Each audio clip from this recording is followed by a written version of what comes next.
the world. It's so valuable that often it is protected by a bodyguard of lies. He was talking primarily about military intelligence. Natan Sharansky, the former Justice Minister of Israel, one-time political prisoner in the former Soviet Union. He'd been incarcerated for a long time in solitary confinement before he was released. He went back to his homeland of Israel and asked one day if he could return and pay a visit. And he brought his wife with him, and he asked if he could go to the prison where he had been held for so long. And he arrived with his wife, and as he was about to enter the prison, she put her arm in his and wanted to walk in with him. He took her arm out and said, "If you don't mind, let me go back in alone for a few moments, please," because it was in that solitary confinement that I really found out what life was all about. So he stepped into the prison, stayed there several minutes in that dark, confined room for a little while again, and when he walked out, he asked them if he could visit the grave of Andrei Sakharov, the Soviet physicist who had given to the former Soviet Union the atomic bomb. So he asked for a wreath, went to the gravesite, laid the wreath, and when he turned around, there was a battery of microphones awaiting with journalists wanting to interview him. Before he let them interview him, here's what he said. He said, "Mr. Sakharov gave to us here the atomic bomb. Before he died, he made this statement: I always thought the most powerful weapon in the world was the bomb. I always thought the most powerful weapon in the world was the bomb." He said, "I have changed my mind. The most powerful weapon in the world is not the bomb. The most powerful weapon in the world is the truth." He said that to a nation that had been taught so much through living lies. And so you've got Churchill in the free world. The most valuable thing in the world is the truth. You've got Andrei Sakharov from a world where propaganda was the norm. And he said the most powerful weapon in the world is the truth. Most valuable, most powerful. Isn't it ironic that the Oxford Dictionary writers introduced the first new word from 2016 into the dictionary in 2017? Post-truth. We are living in a post-truth society, they said. What does that mean? It means two things. There is a soft definition of it, and there is a hard definition of it. The soft definition basically means that the average person today doesn't really care about the facts. They care more about their feelings. Don't tell me what the fact is. I want to know what I want to feel. And the entire electioneering process in the United States was beclouded by this phrase, post-truth, post-truth, post-truth. Are we really hearing the truth? But here's the harder definition of post-truth. Listen to me carefully. It is not merely that you don't care about the facts, you're more concerned about your feelings, but that you are even willing to use falsehood so long as in your mind you can justify that the end result is worth pursuing. You understand what I'm saying? It's not just that the ends justifies the means. You can spread lies, you can spread distortions, you can fabricate stories under the political umbrella of saying the end that you have in mind is a noble end. So post-truth is the description of 21st century schizoid man. We no longer place value upon the truth. So if Jesus says he is the way, the truth, and the life, and if Jesus is really giving to us all that we need to know about the truth, what does that really mean? So I want to give you two very profound statements and then draw my deductions from it. You're going to have to listen carefully. One of my great heroes after my conversion was the famed English journalist Malcolm Muggeridge. Many of you may have read Muggeridge's writings. He knew how to fabricate a scenario in order to get an end result. He said the lie was stuck like a fishbone in the throat of the handheld microphone. The lie was stuck like a fishbone in the throat of the handheld microphone. He went to the Soviet Union to do a story on Stalin. He went enamored by communism, came away totally disillusioned by it, and wrote his book, Winter in Moscow. His own life had been moving along a constant lie till he found Jesus Christ himself, and he wrote the story in his book, Jesus Rediscovered. He has two profound statements on truth. I want you to listen to it carefully because he gives us the two nuances of what truth really is all about. Listen to the first one. Truth is very beautiful, more so, I think, than justice, today's pursuit, which can easily put on a false face. That's an incredible statement, that justice can put on a false face. He said that's why truth is so beautiful.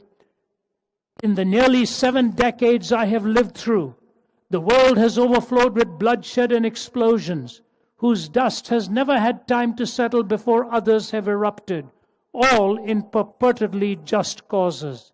The quest for justice continues, and the weapons of hatred are piling up, but truth was an early casualty. The lies on behalf of which our wars have been fought and our peace treaties concluded, the lies of revolution and of counter-revolution, the lies of advertising, of news, of salesmanship, of politics, the lies of the priest in his pulpit, the professor at his podium, the journalist at his typewriter, the lies stuck like a fishbone in the throat of the microphone, the handheld lies of the prowling cameraman. Ignatius Saloni told me once when he was a member of the old Comintern, some stratagem was under discussion, and a delegate, a newcomer who had never attended before, made the extraordinary observation that if such and such a statement were to be made, it ought not to be made, because it wouldn't be true. There was a moment of dazed, stunned silence, and then everyone began to laugh. They laughed and laughed till tears ran down their cheeks and the Kremlin walls seemed to shake. The same laughter echoes in every council chamber and cabinet room. Wherever 2 or more are gathered to exercise authority, it is truth that has died, not God. I remember when I spoke at the Center for Geopolitical Strategy in Moscow. I won't go into the details of that. The entire faculty were atheists. They were hostile. They were angry in all of their responses. My wife was sitting on one side, my colleague on the other side. They threw question after question with anti-theistic fervor, and I answered them patiently, one question after another. The hours had gone by, and I noticed there was a quietening. There was a more peaceful, ironic disposition. And as my wife and I were leaving, they all lined up. They kissed the back of my wife's hand, and they shook hands with me. And the principal of the entire institute there, which has graduated all of their leaders for the past few decades, he looked at me and he said, Mr. Zacharias, I want to say something to you. What you have told us about God today, I believe to be true, but it is very difficult to change after 70 years of believing a lie. That's exactly what Malcolm Muggeridge is talking about. The lie in the halls of the Kremlin that were there again and again and again. But here's the point I want to lead to, Muggeridge's next statement. Please listen, it's brilliant. In this Sargasso Sea of fantasy and fraud, how can I or anyone else hope to swim unencumbered? How can I learn to see through and not with the eye? How do I take off my own motley and wash away the makeup, raise the iron shutter and put the studio lights, put out the studio lights, silence the sound effects and put the cameras to sleep? Can I ever watch the sunrise on Sunset Boulevard and the sunset over Forest Lawn? Can I find furniture among the studio props, silence in a discotheque, love in a striptease, read truth of an auto cue, or catch it on a screen, chase it on the wings of Muzak? Can I view it in living color with the news, hear it in living sound along the motorways, not in the wind that rent the mountains and broke in pieces the rocks, not in the earthquake that followed, nor in the fire that followed the earthquake, but in a still small voice, not in the screeching of tires, either on the grinding of brakes, or the roar of jets, or the whistle of sirens, or the howl of trombones, the rattle of drums, or the chanting of demo voices. Again and again, it's that still small voice, the voice of God, if one can only catch it. What Muggeridge has said in these two statements is what I want to expand upon within the time I have. The first has to do with statements having to conform with reality. That's the primary definition of truth. When an assertion is made, it conforms to reality. That's the test of truth in a courtroom. But in life, Muggeridge goes beyond that. He says, what is truth in my life that brings meaning in this Sargasso sea of fantasy and fraud? How can I ever hope to swim unencumbered? How can I find meaning in life? This is where I believe Jesus' truth is not only unique, but beautifully demonstrable. Beautifully demonstrable. I could give you a protracted talk on this. I don't have the time to do so. May I just take 3 or 4 reasons existentially, from the point of view of meaning, why it is that Jesus' answers are so persuasive and so convincing, in contradistinction to anyone else's claim to divine or prophetic status.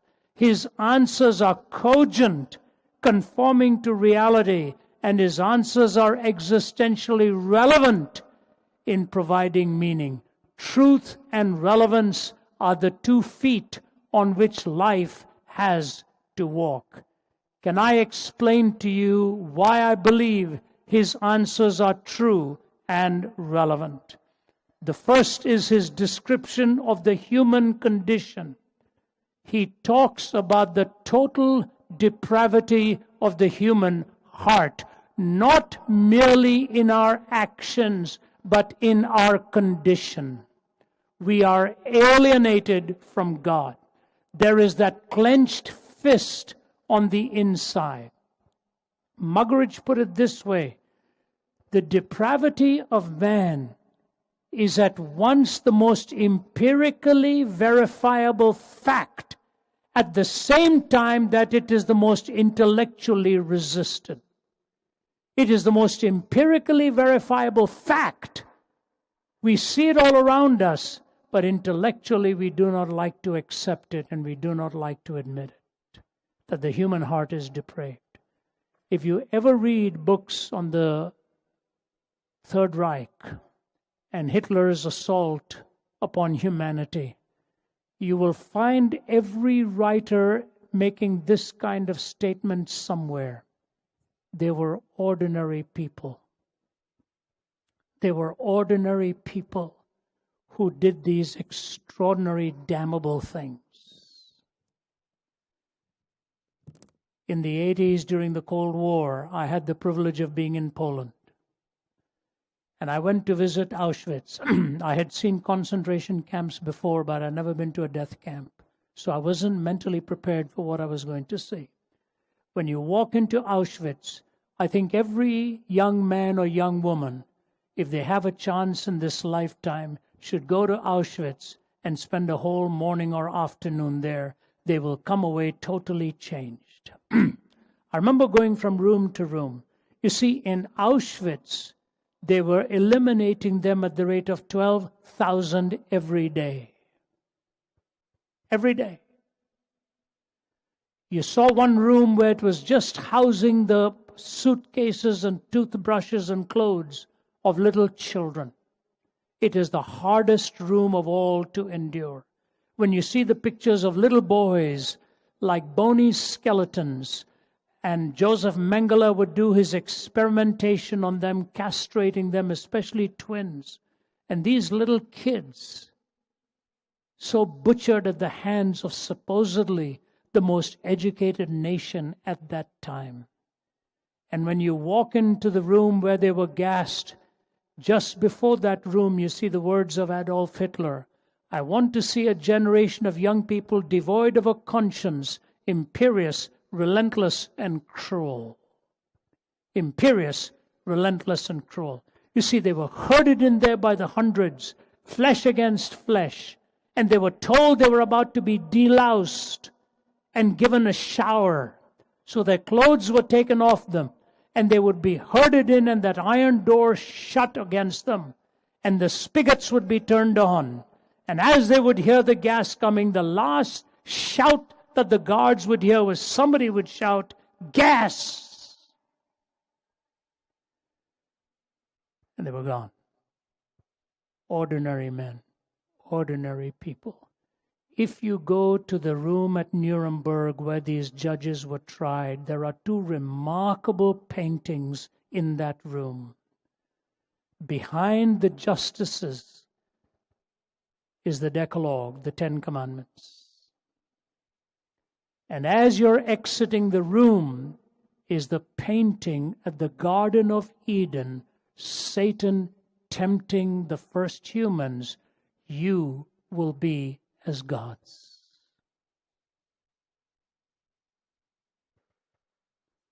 Amazing juxtaposing of two thoughts. Either we live by his law, or we become a law unto ourselves. And you've seen what has happened in the 20th century. It's been the bloodiest century in history. We've killed more in battlefields than the previous 19 put together. Ordinary people, ordinary people. Ladies and gentlemen, we would be mistaken if we look at that and the enormity of that and say that's what darkness and sin is really about. No, friend, we never solve it that way until we look into our own hearts and admit that I am a creature in rebellion against God. I've got that clenched fist inside of me. The lust of the flesh, the lust of the eyes, and the pride of life. Anybody free from those three? The lust of the flesh, the lust of the eyes, and the pride of life. Jesus said the heart of man is desperately wicked. Desperately wicked. And I say to you that description is worthy of your thought and mine. But there is a second that is so unique to the Christian faith. I mean, you heard Jade's testimony. You heard it loud and clear. Who would have ever imagined? That's the first time I've heard her tell her story. Imagine that a body that has been sexually abused, that has been abused with liquor and drugs and all of that, that has been abused with a broken home, all the brokenness around, and suddenly the grace of God breaks in. The grace of God breaks in like a shining light in a dark place. And you see yourself not in all the wretchedness that you're carrying, but in all the beauty to which He can take you. That's the story of the gospel. You will never read this in any other worldview. You ask an honest Muslim, how will you attain paradise? His or her answer will be very Quranic. Your good deeds will have to outweigh your bad deeds. You will be weighed in the balances. You ask a pantheist, how do you expect to attain nirvana or moksha? Their answer will be standard. Karma, karma, karma. You will have to pay in every life the payment for the previous wrongs. You ask a Christian, how do you know you will be in heaven? He'll tell you, you know what? I took my inheritance and squandered it. I was living in the far country. And I decided to go home, but I didn't know what my father would say to me, because I'd taken everything he'd given to me and blown it big time. And I turned around and decided to make my way home. And to my utter shock, my father leaves the confines of the home and comes running towards me to welcome me back. That part of the story would have caught the Middle Easterner by surprise. The rest of it could have been very predictable. He's blown it, he's this, he's coming back, he's going to say sorry. Have you ever seen an Eastern father? You rebel against that father, and you come along and fall flat on your face, and he will make you really do everything you could in your power to earn his reception again. Jesus said, no, that's not the Father I'm talking about. I'm talking about the Father who hears that his Son is coming afar off, and he turns towards him and receives him.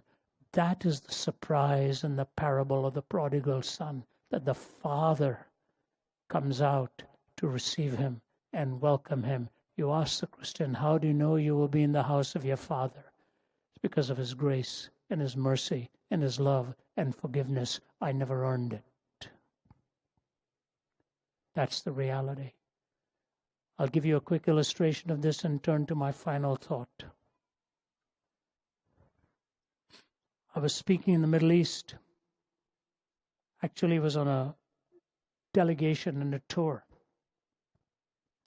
along with the former Archbishop of Canterbury. There were 5 of us. We were visiting the Israeli leaders and the Palestinian leaders. It was one of the toughest trips I've ever taken in my life. And when I walked out of there, I said, who is ever going to bridge this?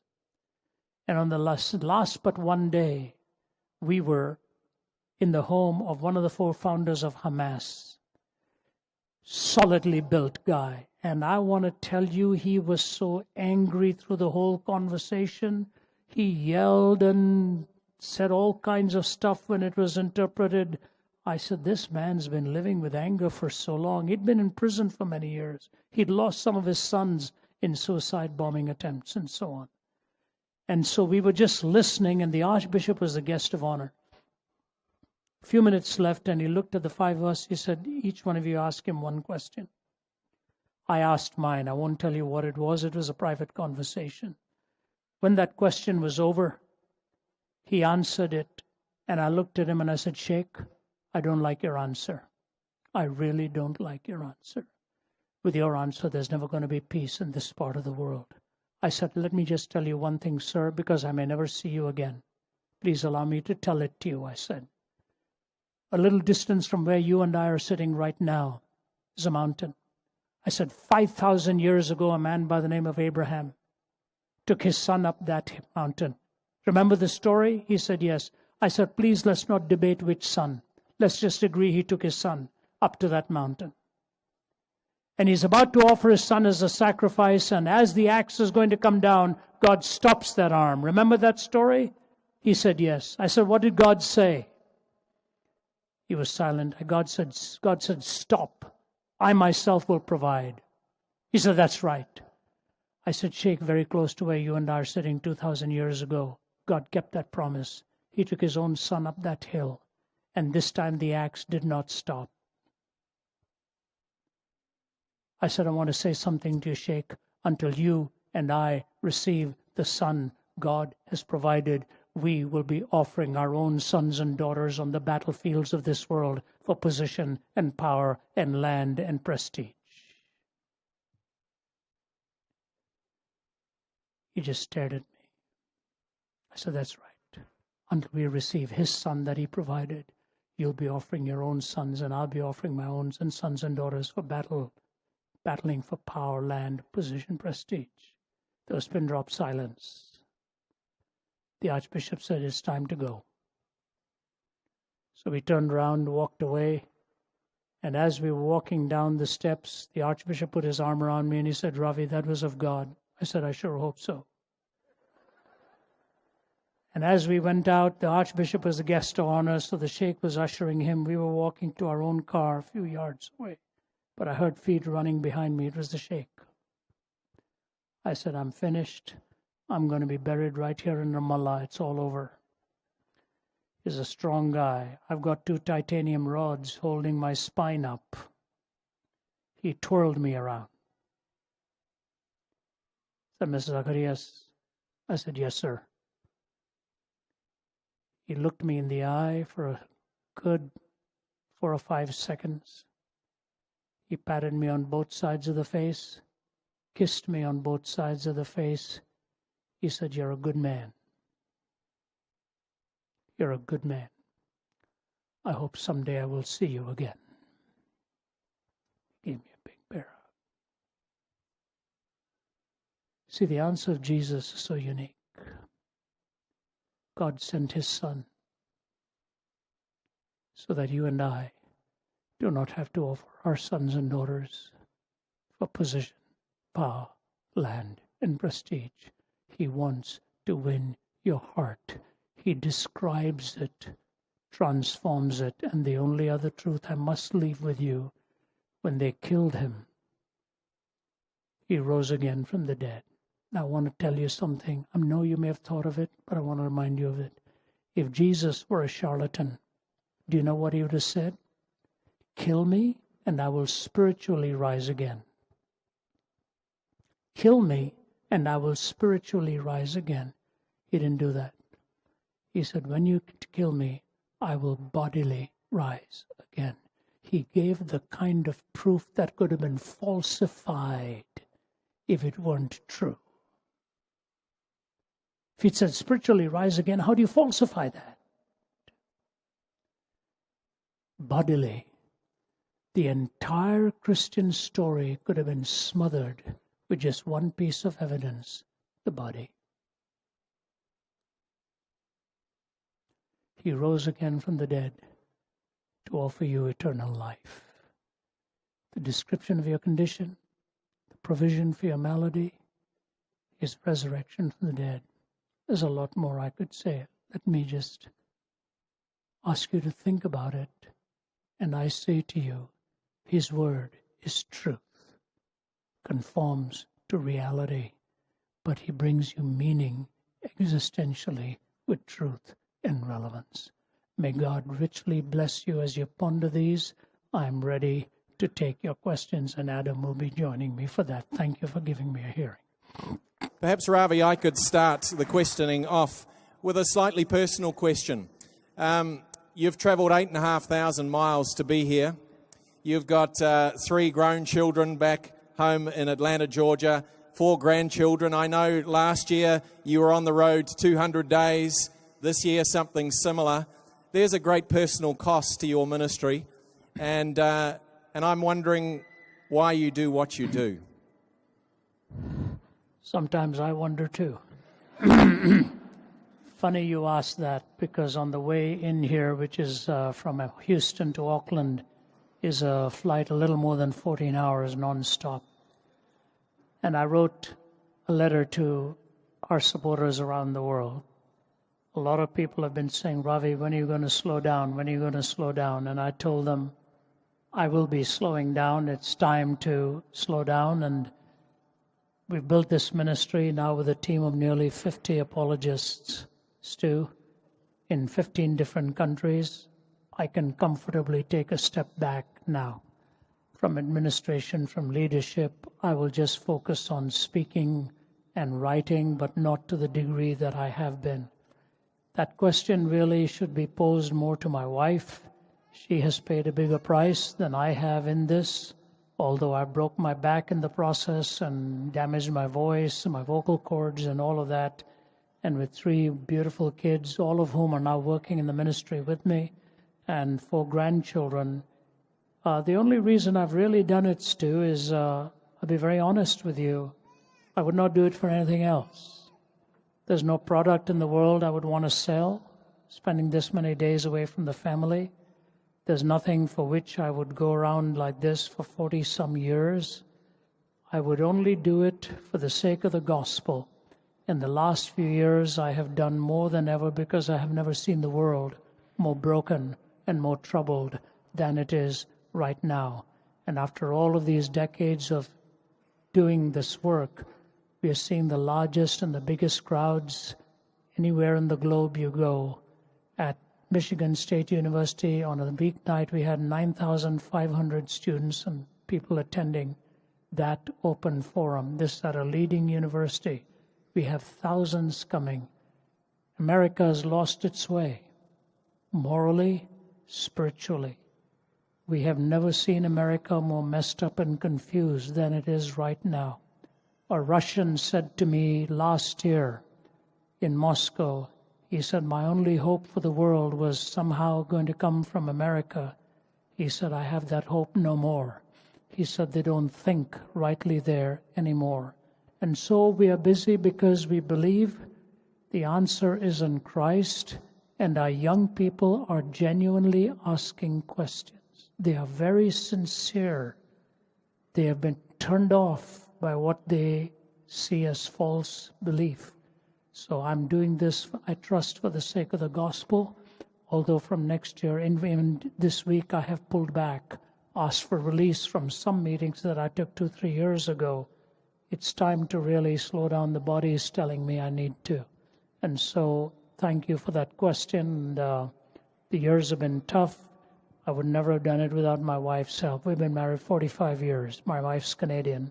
I met her when she was 16 and I was 20. It was 6 years later we were married, and without Margie's 150% support, I would never, ever have made it. So if anyone deserves a crown for this in heaven, it'll be her, not me.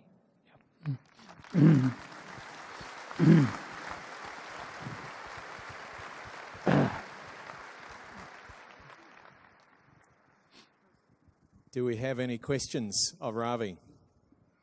Please. Oh. Back to the microphone, thank you. What is the question you want to ask, Rizal? It's just about Trump.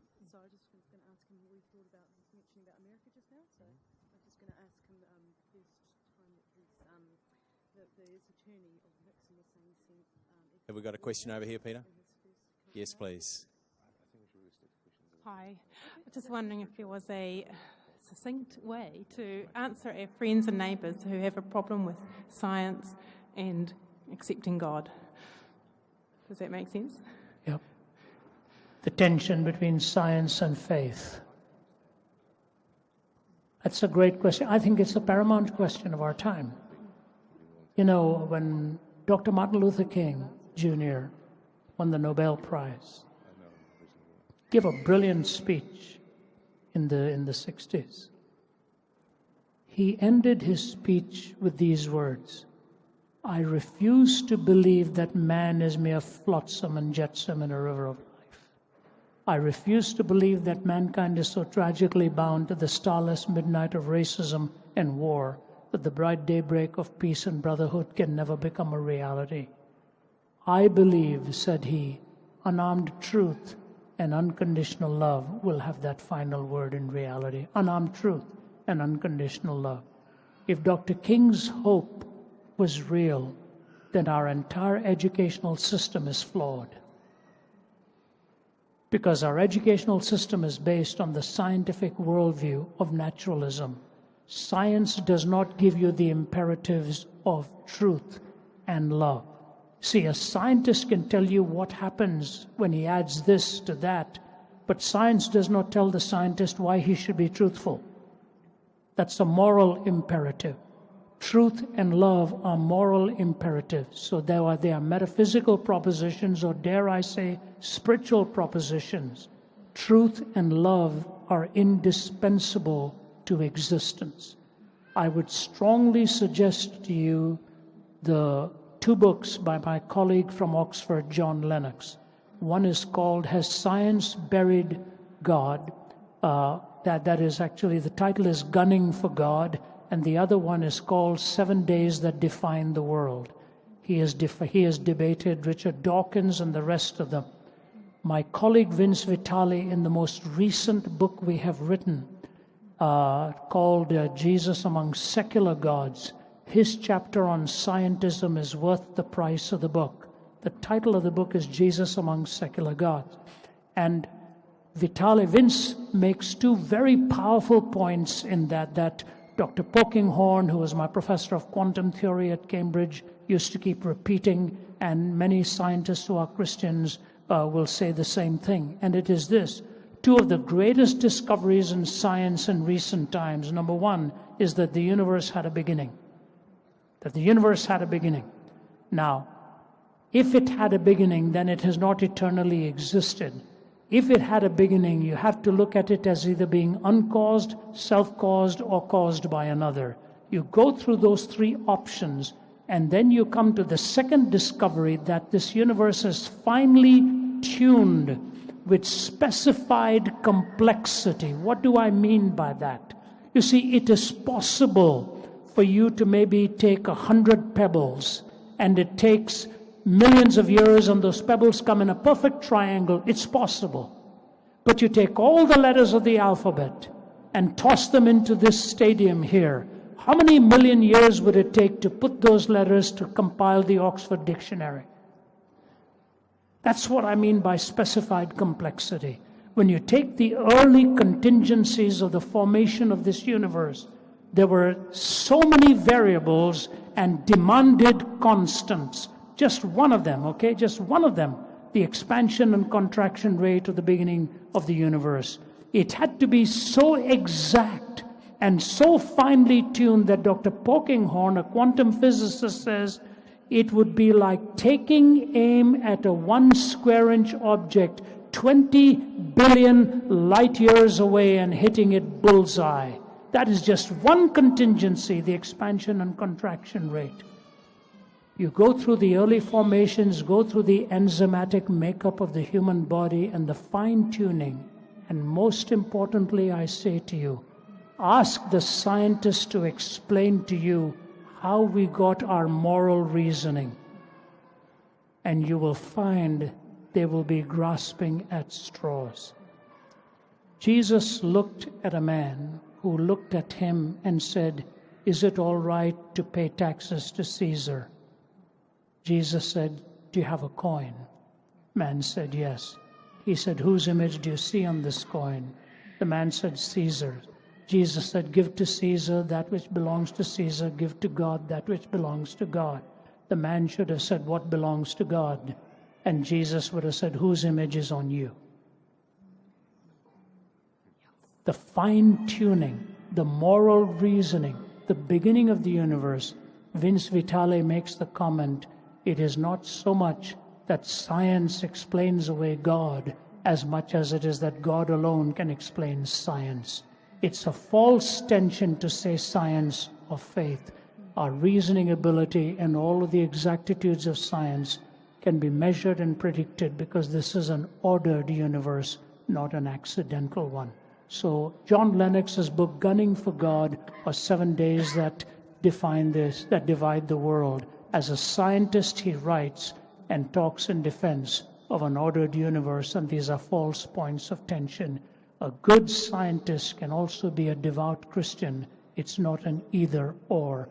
People who put that dichotomy have neither understood science nor theology. Okay? Thank you. Stu, Adam. I'll just follow up really quickly. Two brief points. The first is that science itself was actually birthed out of the Judeo-Christian worldview. It wasn't birthed out of the other sophisticated ancient cultures. It's actually come out of the Judeo-Christian worldview. Happy to talk to you more about that later. Second point, if you're sick and go to a medical doctor, and the medical doctor correctly prescribes figures out what's wrong with you and then prescribes medication for you, that you can ask the question, well, and the medication makes you better, then you can ask the question, is it the medication that has made you better, or is it the doctor who has made you better? And to ask the either or is the wrong question, because the medication is the process by which you have become better, and the doctor is the agent through which you have become better. And so science talks about process, theology and faith talk about agency. And so to talk in either or terms is a completely false dichotomy. We embrace both. Very good.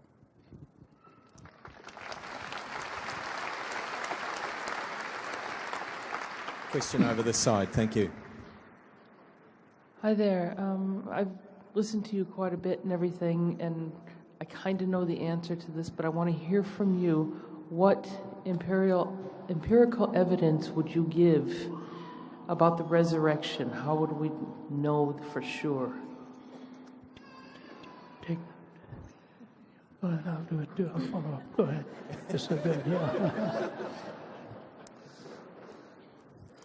Thanks, Ravi. It's very kind. I think one of the key questions is when Jesus was arrested in the Garden of Gethsemane, his disciples ran away scared. Go forward a couple of months, they are filled with boldness, preaching this gospel of the resurrected Jesus. And when they're brought before the highest authorities in the land, the Sanhedrin, the political and religious ruling class, who try to intimidate them the best they can, Peter and John, on behalf of the apostles, say, well, you answer, is it better to obey you or obey God? And so you've got this bunch of people who are incredible scaredy cats, if you like. They were terrified, running for their lives. Now they're incredibly bold. And so you've got to ask the question, what on earth happened? Or perhaps a better question, what in heaven and on earth happened to cause that transformation to occur? And when you look at the different explanations offered as to why was the tomb empty, you'll find that the best fitting answer, as I have no doubt Ravi will go on to explain, the best fitting answer, the only answer that actually makes sense, is Jesus was bodily raised from the dead. This transformation could not have occurred any other way. These people would not have invented something and then been willing to die for that which they have somehow convinced themselves of. No, they were completely transformed by the risen Jesus, and then in the process went on to transform the world. But I'd love Ravi to add something to that. That's exactly the approach one would need to take, and let me build on that a little more. When you look at the very person of Jesus Christ, it is a whole story. It's a story of the prophecy of his birth, life, death, and resurrection. When you take a look at the prophecies of just his birth and all the prophetic voices that came together on that particular event, the very place of his birth, the prediction of the virgin birth, and all of that, how it came to be. You move through history and you go to the book of Daniel, which is written about 500 to 600 years before Christ. And you go from chapters 8 to 11 of the book of Daniel. The number of prophecies that are given of the kingdoms, one after another, starting off with the Babylonian, the Medo-Persian, the Greek, and the Roman Empire, the whole image that was seen by Nebuchadnezzar, the gold, the silver, the bronze, the feet of iron and clay. It's the Babylonian kingdom, the Medo-Persian kingdom, the Greek kingdom, and then the Roman and the division of the Rome. The interesting thing is he gets very specific about the Greek kingdom. How he talks about the he-goat from the west who comes and chews up everything in his tracks.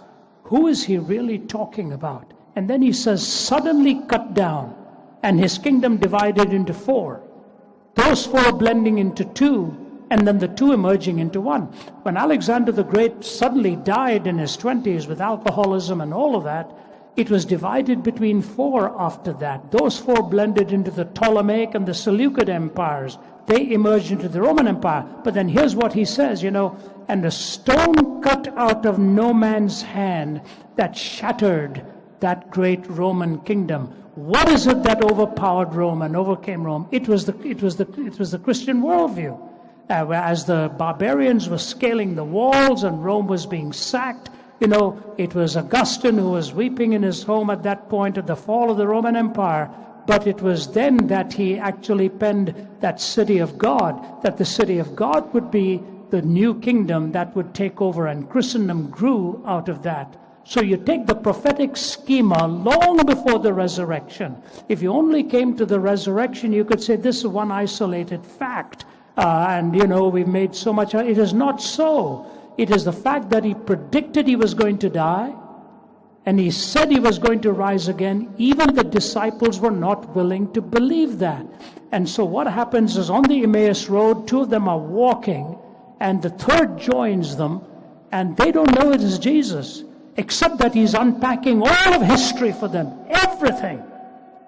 And they said our hearts were burning within us, and we said, we'll buy you dinner, will you come in? So he comes into the inn, and in that simple act of breaking the bread, their eyes were open. That was the brokenness of the Passover himself, the brokenness and his death. Peter, who was refusing to believe he would go to the cross, was now willing to die upside down, being crucified for him. 11 out of the 12 disciples were died a martyr's death, as Adam has so clearly pointed out that change. So you have to start with another question. What other explanation can there be? And when you look at authors who try to explain it away, you actually shake your head in disbelief and say, the simplest truth is the clearest truth, but they have to go through this nonsense of mad dogs eating up the body, or, hallucination and all of that. They're trying to explain away something that is so real. Then you take the cumulative evidence of the hundreds that saw him and the formation of the early church. I will recommend 2 books for you. One of them is by N.T. Wright, The Resurrection of the Son of God, and the other one, a debate between Gary Habermas and Anthony Flew. And Anthony Flew is connected to both of these books. When I was studying atheism in the 80s, Anthony Flew was the centerpiece of atheism, defining everything about atheism. A short while before he passed away, he said his atheism no longer remained coherent for him. He mentions both Habermas and N.T. Wright. His comment was, the best case that he'd seen for the resurrection was given to him by Tom Wright, N.T. Wright. And Gary Habermas, who became a friend of Flew, debated him several times, and you can see that in a book called Did Jesus Rise from the Dead? The debate between Gary Habermas and Anthony Flew. And you'll see the pages and pages of Near Eastern sources and evidence that Habermas will present to you. So it's not just on a whim that they hoped he would rise again. It was on the physical, bodily resurrection that has all the testimonials attached to it, built upon the cumulative evidence of the prophecies that have withstood the test of time. And it is because of the resurrection that you and I may have hope not only for the future, but also hope for this world. Thanks for asking that question. Thank you.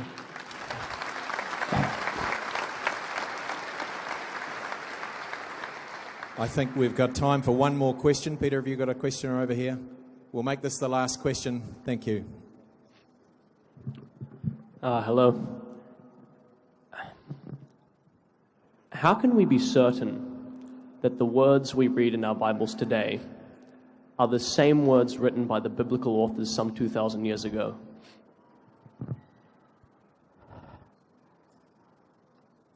Beautiful question. And I think another one of those hinge questions on which everything hangs. It's fascinating that you raised this question within about 5 days of our office being presented with one of the early copies of the Torah. We have it now on display in our office. And a scholar came and presented to us and was talking about the exactitude of the transmitting of the text of just the Torah across all of these centuries. When you take all of the earliest possible manuscripts, especially of Matthew, Mark, Luke, John, you take the gospel writers, the text that Paul uses in Philippians 2, who being in the form of God, thought it not robbery to be equal with God, but made himself of no reputation, and took upon himself the form of a servant.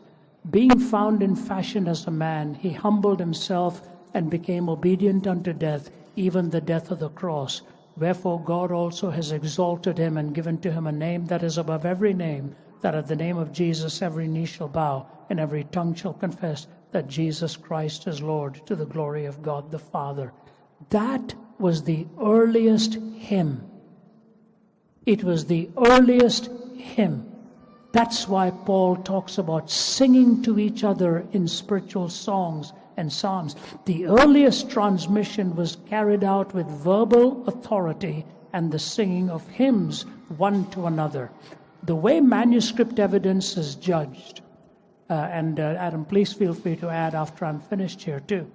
The way manuscript evidence is judged, the earliest words of, say, somebody like Homer, and the first extant copies you have of his writings, hundreds of years apart, some of them 1,000 years apart, we don't have a single word written by Socrates. Not a single word.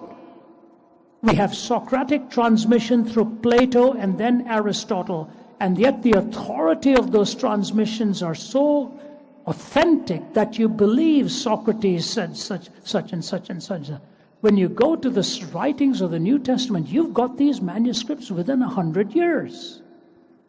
As manuscript evidence goes, that is superb in terms of antiquity and manuscript writings. You can go to various museums today and see the earliest writings, and when you go back with manuscript evidence, here's what I wanted to say to you. The farther you go back towards the original, the less the so-called errors and transmission problems emerge. The closer you get to the original, the more exactitude that you find. And when I was in my graduate work, my major was doing work in the Dead Sea Scrolls in the Qumran community. We now have a passage from the Gospel of Mark going back in those days, and you will see a fragment like that.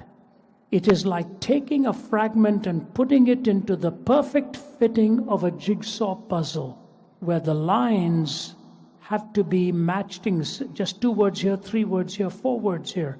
Those are the kinds of fragments we are now finding. So I restate to you, the heart of the gospel given in Philippians 2 was a hymn, and nobody doubts that it was the earliest hymn. No scholars doubt that, because it goes back across centuries and is found in the earliest extant manuscripts. And then you've got the narrative of the birth, life, death, and resurrection of Jesus. By the time you get to the 2nd and 3rd century, you've got everything there that is intact for the whole narrative. There is no evidence in antiquity where you will find such exactitude. And may I go to say one more thing?